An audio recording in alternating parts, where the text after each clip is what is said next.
In today's cover story, how making the right connections can lead to a better life for people who have suffered from neurological damage.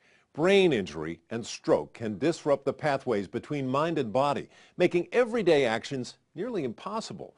But as Rod Starns shows us, technology can help rewire the brain and help people regain control of their bodies. Kenneth Guillemet has been spending a lot of his time going through therapy at Baptist Rehab in Germantown instead of going to work. Last November, he suffered a series of problems: blurred vision, slurred speech, and weakness on one side of his body. But he didn't recognize them as warning signs.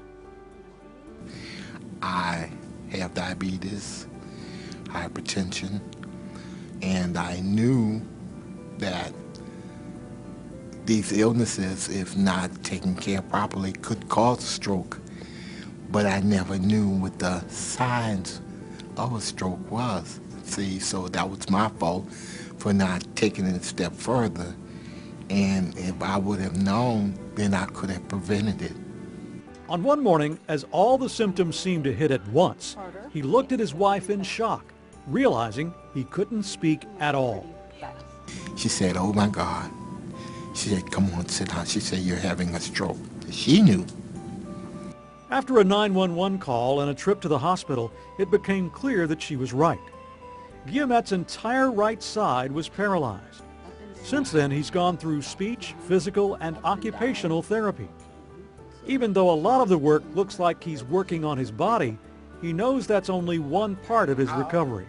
Just like your stroke starts here, this is where your recovery starts here, in the brain. Now, a new technology is helping Guillemet and other patients reconnect their brains to weakened parts of their bodies. Baptist Rehab therapists are using the in-motion arm robot to help patients improve elbow and shoulder control. It's designed to assist patients or guide patients through functional tasks that replicate normal movements, to assist patients in recovering, particularly after a neurologic event. The working principle of the robot is called neuroplasticity. A robotic therapy first developed at MIT used intensive therapy to try and rewire the connections between the brain and weakened arms. What this device enables us to do is detect their movements, their attempts to move with the arm, and magnify those. Dr. Stephen Page is the principal investigator for a current study sponsored by the National Institutes of Health. They're testing similar technology to try and wake up unused or alternate pathways to repair nerve damage caused by strokes. Studies show motor skill recovery using the robots can be twice that of traditional therapy. Patients like Guillemet work on trying to move a joystick to hit targets or complete tasks programmed into a computer. In other words, you see the pictures on the screen, on the computer screen, and your brain is telling your arm, go here, go there.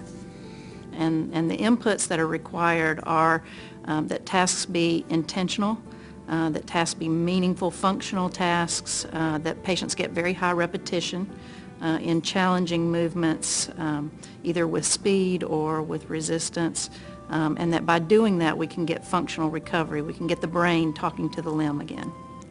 If the patient can't initiate the task, the robot will do it for them. But the repetitive nature of the computer program is the stimulus that should help the brain make the connections that allow patients increased control without as much assistance. Guillemet doesn't know if he'll ever be 100%, but he knows where he's making progress. It's made me a better person. They said wisdom comes with age, and I'll tell you, I've gotten a lot of wisdom out of this. For Smart Medicine, I'm Rod Starns.